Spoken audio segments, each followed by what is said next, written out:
आप सभी का वेलकम है आपके प्यारे से चैनल पीसीबी क्लब में और मैं हूं सुमन मैम। तो आप सभी कैसे हैं? आई होप आप सब बढ़िया होंगे। तो आज के इस वीडियो में हम लोग पढ़ने वाले हैं जो आपका 10th क्लास का बायोलॉजी का चैप्टर है आर एनवायरनमेंट। तो एनवायरनमेंट क्या होता है, एनवायरनमेंट में कौन कौन से कंपोनेंट होते हैं और कैसे एक दूसरे पे वो डिपेंडेंट है, ये सारी चीजें हम आज के वीडियो में डिस्कस करने वाले। तो सबसे पहले हम लोग ये समझेंगे कि एनवायरनमेंट होता क्या है। अब देखो, एनवायरनमेंट अगर हम अपने चारों तरफ देखें तो हमें कुछ चीजें ऐसी होंगी जो नॉन लिविंग है, कुछ चीजें होती है जो लिविंग है। देखिए, ये सारी चीजें एनवायरनमेंट के लिए जरूरी है। जैसे आपका एयर है, वाटर है, लैंड, ठीक, ये आपका नॉन लिविंग पार्ट हो गया। आपके जो एनिमल्स हैं, प्लांट्स हैं, माइक्रो ऑर्गेनिज्म, तो ये हो गया लिविंग पार्ट। अब ये सारी चीजें मिलके क्या बना लेती है? एनवायरनमेंट। अब ये चाहे नॉन लिविंग पार्ट हो या लिविंग, ये जितने भी कॉन्स्टिट्यूएंट है एनवायरनमेंट के, ये सारे क्या है, एक दूसरे पे डिपेंड करते हैं और एक प्रॉपर रिलेशन चलता रहता है और एक बैलेंस बना रहता है। अब एनवायरनमेंट के कॉन्स्टिट्यूएंट में अगर देखा जाए तो ह्यूमन एक ऐसा पार्ट है एनवायरनमेंट का जिसके अंदर ये कैपेबिलिटी है कि वो अपनी नीड्स के हिसाब से एनवायरनमेंट में चेंजेस करता रहता है। बाकी एनिमल्स ऐसा चेंजेस नहीं करते। अब अगर जैसे हमें नीड है तो हम कहीं की भी सॉइल वहां से हटा के वहां पे पॉन्ड बना देते हैं, बिल्डिंग बना देते हैं, डैम बना देते हैं। तो ये सारी चीजें क्या करती है, जो एनवायरनमेंट में प्रॉपर बैलेंस चल रहा है उसको थोड़ा सा डिस्टर्ब कर देता है। अब जितना ज्यादा ह्यूमन एडवांस होता जा रहा है, जितनी ज्यादा टेक्निक्स बढ़ती जा रही है, उतना ही ज्यादा हम एनवायरनमेंट को क्या कर रहे हैं, डिसबैलेंस कर रहे हैं और वो आगे जाके हमारे लिए हार्मफुल होगा, ये हम सब जानते हैं। लेकिन फिर भी हम आगे ही आगे बढ़ते जा रहे हैं और ये सब इतना ज्यादा नहीं सोच रहे। तो चलिए हम लोग अपने टॉपिक पे आते हैं। तो एनवायरनमेंट को नुकसान पहुंचाते हैं हम लोग, बहुत सारे वेस्ट हम लोग प्रोड्यूस करते हैं। कुछ होते हैं जो टाइम के साथ साथ सॉइल में मिल जाते हैं या एनवायरनमेंट में खत्म हो जाते हैं, लेकिन कुछ होते हैं लाइफ टाइम ऐसे बने रहते हैं और वो एनवायरनमेंट को, सॉइल को पोल्यूशन करते हैं। तो वेस्ट हमारे कितने टाइप के हो गए? 2 टाइप के। एक आपका हो गया बायोडिग्रेडेबल, जो हमारे कुछ ऑर्गेनिक वेस्ट हैं, जैसे आपके कुछ एनिमल वेस्ट हुए, प्लांट वेस्ट हुए, या ऑर्गेनिक प्रोडक्ट आपको प्लांट से मिले या एनिमल से मिले। तो अगर हम इनको सॉइल में थ्रो करते हैं तो ये क्या होते हैं, जो माइक्रो ऑर्गेनिज्म होते हैं वो इनको क्या कर सकते हैं, डिस्ट्रॉय कर देते हैं। डिकम्पोजर्स इनको क्या करते हैं, डिकम्पोज कर देते हैं। तो ये हमारे क्या कहलाते हैं, बायोडिग्रेडेबल। लेकिन जो हमारे नॉन बायोडिग्रेडेबल प्रोडक्ट्स होते हैं, अब नॉन बायोडिग्रेडेबल कैसे हुए, जैसे आपके प्लास्टिक हो गया, जितनी भी प्लास्टिक से बनी चीजें हो गई, तो इनको हमारे जो माइक्रो ऑर्गेनिज्म है ये इनको डिकम्पोज नहीं कर पाते और ये सॉइल में एज इट बने रहते हैं। जैसे हम लोग प्रैक्टिकली भी कर सकते हैं, हमने एक पेपर का या जूट का कपड़ा या कुछ भी लिया, हमने सॉइल में उसको कवर कर दिया, और अगर हमने एक पॉलीथीन ली उसको कवर कर दिया। अब अगर आप 1 मंथ बाद उस सॉइल को हटा के वहां पे मॉनिटर करते हैं तो हमें पेपर या जूट क्या होता है, वो डिकम्पोज हो चुका होता है, लेकिन जो पॉलीथीन होती है वो एज इट वहां पे प्रेजेंट होती है। तो ये हो जाता है हमारा नॉन बायोडिग्रेडेबल प्रोडक्ट। आपका जो नॉन बायोडिग्रेडेबल प्रोडक्ट है उसमें कुछ कुछ ऐसे होते हैं कि वो आपके सॉइल से होते हुए, प्लांट से होते हुए अदर एनिमल्स में भी पहुंच जाते हैं। जैसे आपका था डीडीटी। डीडीटी का फुल फॉर्म क्या है, डाइफ्लोरो ट्राइक्लोरोएथेन। तो ये एक ऐसा प्रोडक्ट था जो सॉइल में डिस्ट्रॉय नहीं होता था, यानी कि डिकम्पोज नहीं होता था। और ये क्या होता था, प्लांट से, एनिमल्स में, हर्बीवोर्स से, कार्निवोर्स में, इस तरह से ये आगे पहुंचता जाता था और ये हार्मफुल हो रहा था हमारे एनवायरनमेंट के लिए। तो इसको सरकार ने क्या कर दिया, बैन कर दिया। अब आता है आपका इकोसिस्टम। एनवायरनमेंट के अंदर आता है आपका इकोसिस्टम। तो इकोसिस्टम है क्या? तो an ecosystem is a self contained unit of living things. Living things में आपके जैसे प्लांट्स, एनिमल्स आ गए, and there non living environment, जैसे आपका सॉइल, एयर, वाटर। तो ये दोनों चीजें, लिविंग थिंग यानी कि प्लांट और एनिमल्स, और जो आपका नॉन लिविंग एनवायरनमेंट है जैसे सॉइल, एयर, वाटर, ये दोनों मिलके क्या बना लेते हैं, एक इकोसिस्टम। अब इकोसिस्टम को हम लोग समझते हैं, मान लीजिए कोई पॉन्ड है, ठीक, पॉन्ड में क्या होगा, प्लांट्स भी होंगे, वाटर भी होगा, सॉइल भी होगी, ठीक है, माइक्रो ऑर्गेनिज्म भी होंगे। बस यहाँ पर हमें क्या जरूरी चाहिए कि सनलाइट का इनपुट होना चाहिए, क्योंकि बिना सनलाइट के तो लाइट नहीं चलेगी। तो पॉन्ड एक तरह से क्या हो गया आपका इकोसिस्टम, क्योंकि पॉन्ड में उतनी जरूरी चीजें हैं कि वहां का जो एनिमल है वो सरवाइव कर लेगा। उसको वाटर अवेलेबल है, वहां पर सनलाइट मिल रही है, एयर है और वहां पे प्लांट्स हैं जो कि फूड बना रहे हैं। तो एक तरह से वो क्या बन गया, एक सिस्टम है जहां पर लाइफ चल रही है। तो एक ऐसा सिस्टम जहां पर जीने के लिए सारी जरूरी चीजें हैं, तो वो सिस्टम हमारा क्या कहलाता है, इकोसिस्टम। जैसे आपके ग्रासलैंड, फॉरेस्ट, माउंटेन, सी, रिवर, ये तो हो गए आपके नेचुरल इकोसिस्टम। अब आर्टिफिशियल इकोसिस्टम जैसे आपका हो गया होता है एक्वेरियम। एक्वेरियम में क्या होता है, एक पूरा हम लोग कांच का बॉक्स बना देते हैं, उसमें ऑक्सीजन भी प्रोवाइड कर देते हैं, एनर्जी भी जा रही है और फूड भी हमने अवेलेबल करा दिया और वहां पे वाटर है, तो वहां पे फिश आराम से वहां पे अपनी लाइफ गुजार रही है। तो एक्वेरियम एक तरह से क्या हो गया, इकोसिस्टम, क्योंकि वहां पे इतनी सारी जरूरी चीजें हैं कि वहां पर फिश आराम से रह रही है। तो फिश आपका क्या हो गया, लिविंग पार्ट हो गया, और जो आपका एयर, वाटर और सॉइल वाला पार्ट हो गया वो नॉन लिविंग पार्ट हो गया। तो ये एक तरह से क्या हो गया, सिस्टम, और ये सिस्टम हमारा क्या कहलाता है, इकोसिस्टम। अब जैसे ग्रास लैंड है, ग्रास लैंड में क्या हुआ, ग्रास हो गई हमारी, प्लांट हो गए, प्लांट क्या करेंगे, फूड बनाएंगे। आपके जो स्मॉल इंसेक्ट हो गए, जैसे ग्रास होपर हो गया, और भी इंसेक्ट हो गए, और आपका फ्रॉग हो गया, स्नेक हो गए, जो यहाँ पे ग्रासलैंड में रह रहे हैं, ठीक, बर्ड्स हो गई, ठीक है, सनलाइट हमें मिली रही। तो ये एक तरफ से क्या बन गया, एक सेल्फ कंटेन सिस्टम मिल गया। तो वहां पे जितनी भी चीजें एक दूसरे के लिए सफिशियंट है लाइफ को सरवाइव करने के लिए। तो इस तरह से एक ये क्या कहलाएगा, हमारा इकोसिस्टम। अब सी है, सी में जितने भी हमारे एनिमल्स होते हैं, मैराइन एनिमल, तो वो सी में ही पूरी लाइफ गुजार देते हैं, बाहर तो नहीं आते। तो यानी कि सी एक तरह से क्या वर्क कर रहा है, इकोसिस्टम की तरह, ठीक। वहां पे दोनों चीजें अवेलेबल है, लिविंग पार्ट यानी कि एनिमल्स, प्लांट्स, और नॉन लिविंग पार्ट्स जो आपको जरूरी है लाइफ के लिए, वाटर, एयर और जो आपका सनलाइट। तो इस तरह से ये इकोसिस्टम क्या हो गया हमारा, बायोटिक और एबायोटिक कंपोनेंट का सिस्टम है, जो कि लाइफ के लिए जितनी भी चीजें जरूरी है वो उस सिस्टम में अवेलेबल होंगी और हमें वहां से बाहर जाने की जरूरत नहीं होती। अब आता है इकोसिस्टम के पार्ट। इकोसिस्टम के दो पार्ट होते हैं, पहला है आपका एबायोटिक और दूसरा है आपका बायोटिक। अब जो एबायोटिक है इसको हम लोग कह सकते हैं नॉन लिविंग, क्योंकि इसमें जितने भी पार्ट होंगे ये क्या होंगे, नॉन लिविंग। जैसे आपका हो गया एयर, वाटर, सॉइल, सनलाइट, आपके जितने भी इनऑर्गेनिक सब्सटेंस हो गए, जैसे आपका कार्बन डाइऑक्साइड हो गया, वाटर हो गया, कैल्शियम हो गया, फास्फोरस हो गया, नाइट्रोजन, सल्फर, जितनी भी गैसेस हो गई हमारी, ये सारी चीजें हमारी किस में आएंगी, एबायोटिक कंपोनेंट में। जैसे आपका टेम्परेचर हो गया, ह्यूमिडिटी हो गया, प्रेशर हो गया, मतलब जितनी भी नॉन लिविंग चीजें हैं एटमॉस्फेयर के अंदर जो भी प्रेजेंट है वो हमारी होता है एबायोटिक कंपोनेंट। सेकेंड है आपका बायोटिक। बायोटिक का मतलब है लिविंग।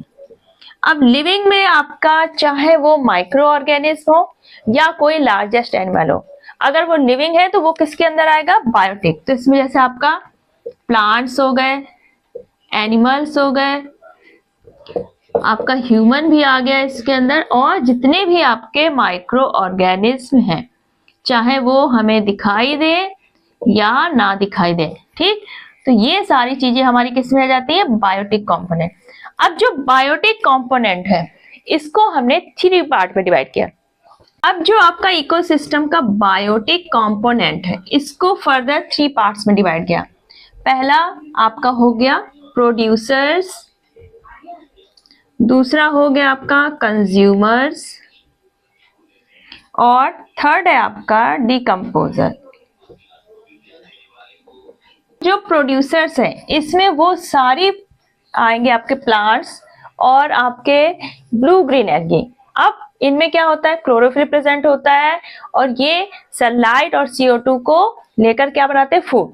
तो जो अपना फूड खुद बनाएंगे वो क्या हो गए हमारे प्रोड्यूसर। इसमें आपके सारे प्लांट्स आ जाते हैं और आपके ब्लू ग्रीन एल्गी, तो ये तो हो गए हमारे प्रोड्यूसर।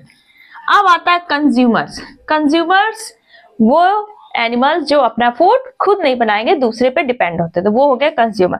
अब कंज्यूमर भी हमारे 3 टाइप के हो गए। पहले हो गए आपके हर्बीवोर्स। हर्बीवोर्स क्या होते हैं? जो केवल प्लांट्स ईट करते हैं, ठीक, जैसे आपका डियर हो गया, आपका रैबिट हो गया, ये क्या हो जाते हैं हमारे हर्बीवोर्स। फिर आता है आपका कार्निवोर्स। कार्निवोर्स क्या होते हैं? जो केवल फ्लैश खाते हैं, यानी कि अदर एनिमल्स को किल करके खाते हैं, जैसे आपका टाइगर है, लॉयन है, ठीक है, तो ये आपके क्या हो गए? कार्निवोर्स। थर्ड है आपका ओमनीवोर्स। ओमनीवोर्स क्या होते हैं? जो प्लांट्स और एनिमल्स यानी कि फ्लैश दोनों ही चीजें खाते हैं, यानी कि ये प्लांट्स भी खाएंगे और एनिमल्स भी खाएंगे, जैसे आपका ह्यूमन मीट भी खाता है, वेजिटेरियन भी है और नॉन वेजिटेरियन, तो वो क्या कहलाएगा? हमारा ओमनीवोर्स, ठीक, जैसे आपका बियर है, वो दोनों चीजें खा लेता है, तो ये हो जाते हैं हमारे ओमनीवोर्स, ठीक। अब थर्ड है आपका डिकम्पोजर। डिकम्पोजर में हमारे आ जाते हैं माइक्रो ऑर्गेनिज्म। अब सारे माइक्रो ऑर्गेनिज्म हमारे डिकम्पोजर नहीं होते हैं, सिर्फ वो होंगे जो हमारे डेड मटेरियल को, इसमें मेनली बैक्टीरिया और फंगस आते हैं, जो हमारे डेड ऑर्गेनिक मटेरियल को क्या करते हैं? ये ब्रेक डाउन करके सिंपल इनऑर्गेनिक मटेरियल में कन्वर्ट करते हैं। जैसे आपका कोई एनिमल डाई हो गया तो वो क्या होगा? कुछ दिनों बाद वो खत्म हो जाता है, उसको डिकम्पोज कर देते हैं, जो हमारे सॉइल में बैक्टीरिया प्रेजेंट होते हैं। तो जो बैक्टीरिया आपके डिकम्पोजर का काम करते हैं उनको हम लोग बोलते हैं प्यूट्रीफाइंग बैक्टीरिया। प्यूट्रीफाइंग बैक्टीरिया। अब अगर डिकम्पोजर्स ना हो तो सोचो आप अर्थ में क्या होगा?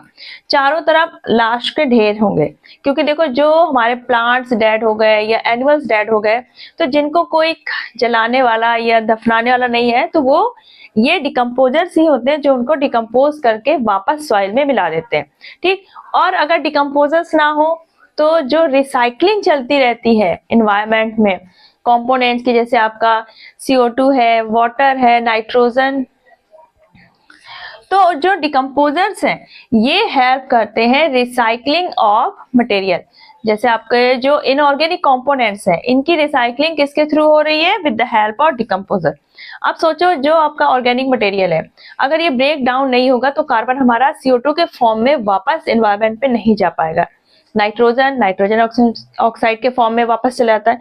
तो ये हमारे डिकम्पोजर्स इंपॉर्टेंट रोल प्ले करते हैं रिसाइकलिंग ऑफ मटेरियल्स में। अगर डिकम्पोजर्स ना हो तो हमारी अर्थ में जितनी भी न्यूट्रिशियस चीजें हैं सॉइल से, वो क्या हो? खत्म हो जाएंगी, क्योंकि प्लांट्स क्या करेंगे?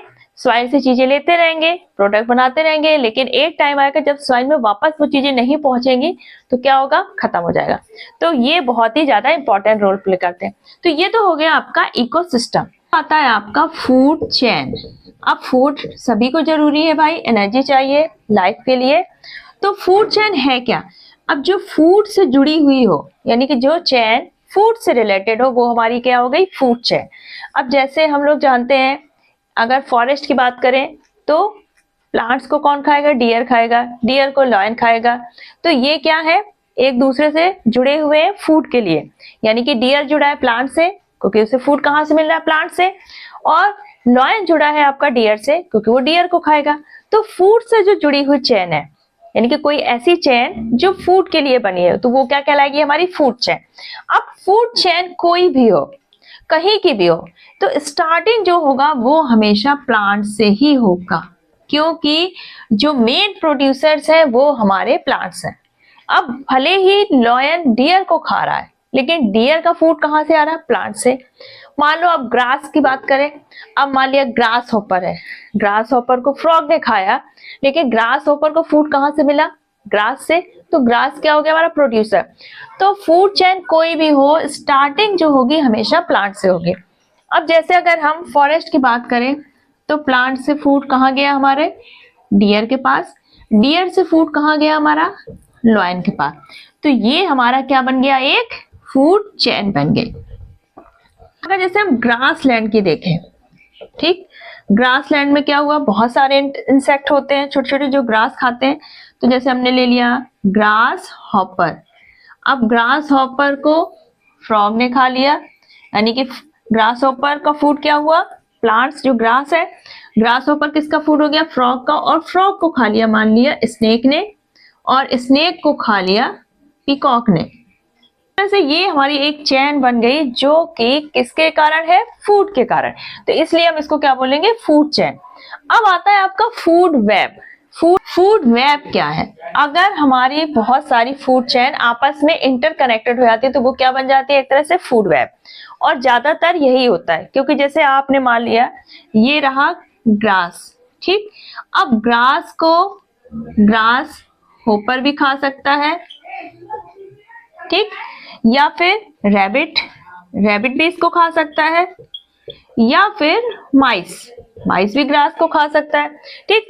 अब ग्रास हॉपर को अगर कोई बर्ड खा लेती है, या माइस को किसी बर्ड ने ले लिया, ठीक। अब ग्रास हॉपर को मान लिया फ्रॉग ने खा लिया, ठीक।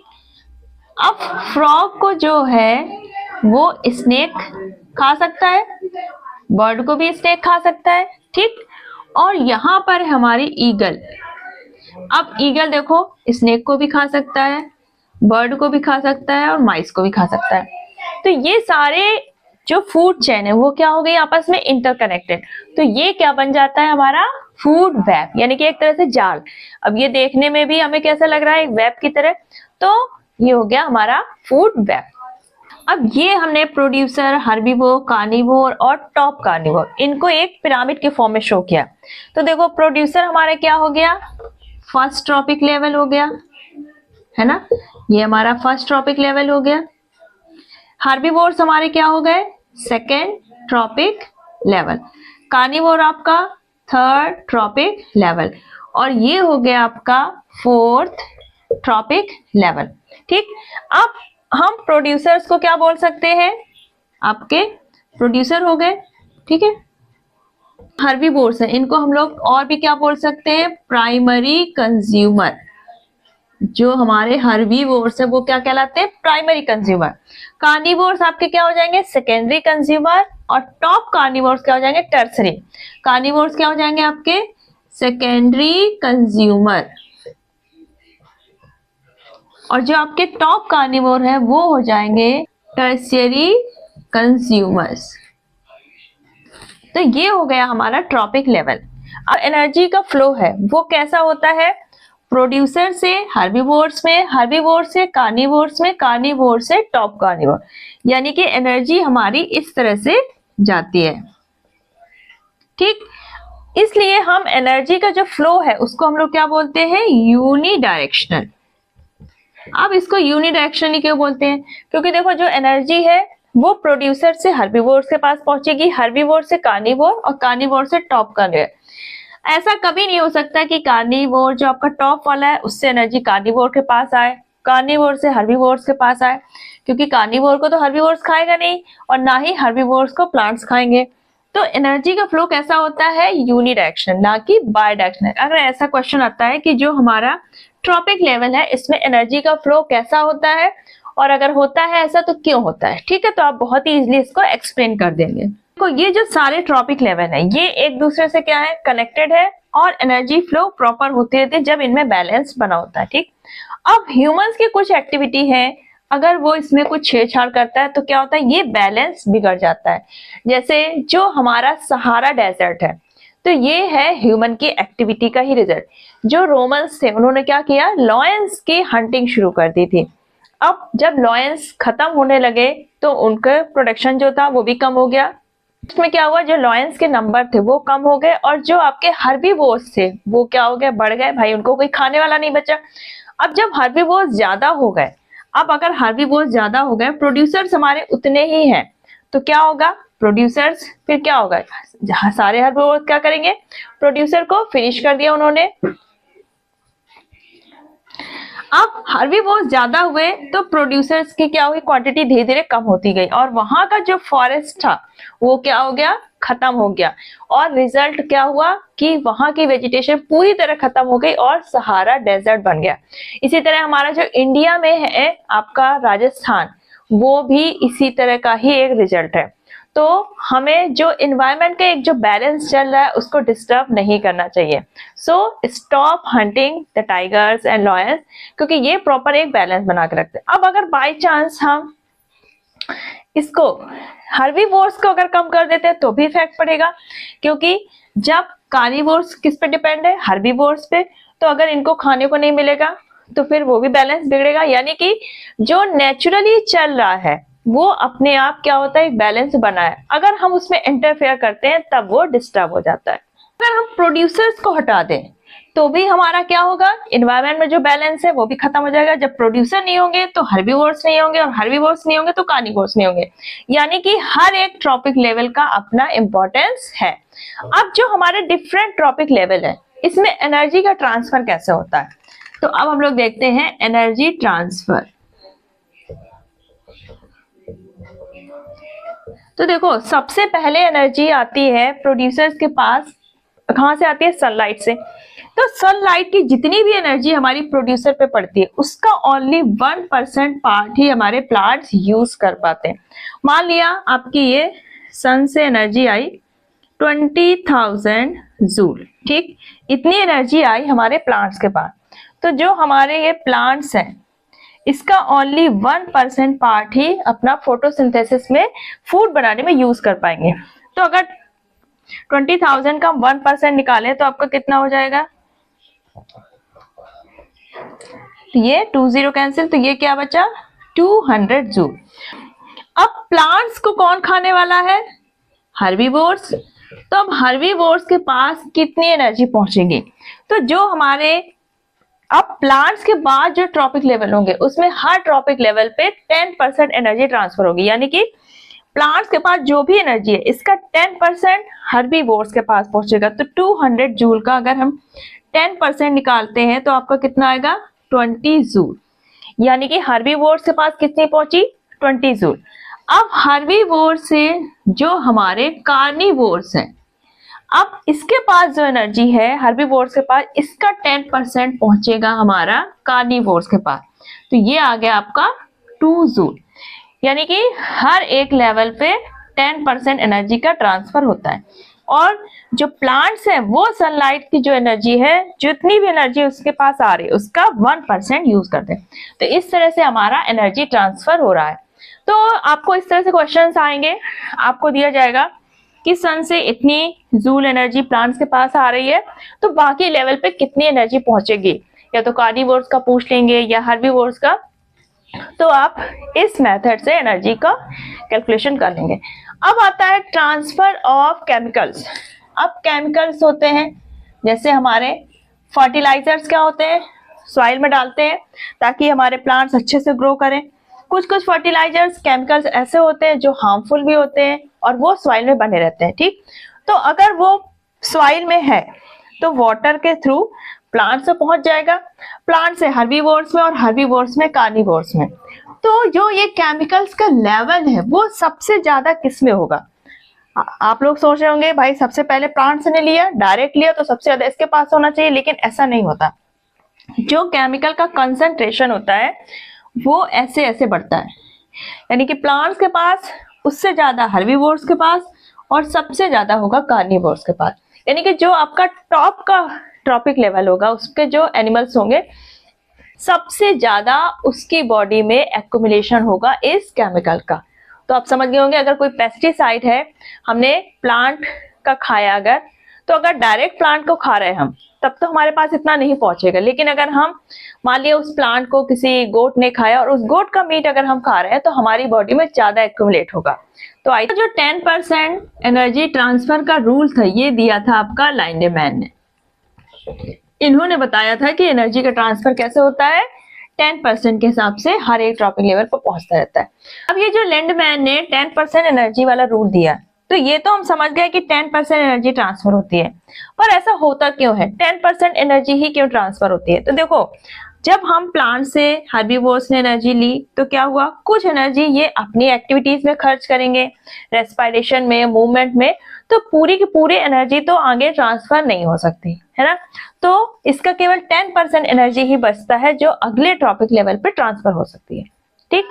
तो ये तो हो गया आपका एनवायरमेंट चैप्टर, इसमें आपका कुछ टॉपिक रह गए हैं, वो हम नेक्स्ट वीडियो में डिस्कस करेंगे, क्योंकि ये वीडियो फिर बहुत ज्यादा लेंदी हो जाएगा और आप बोर हो जाएंगे।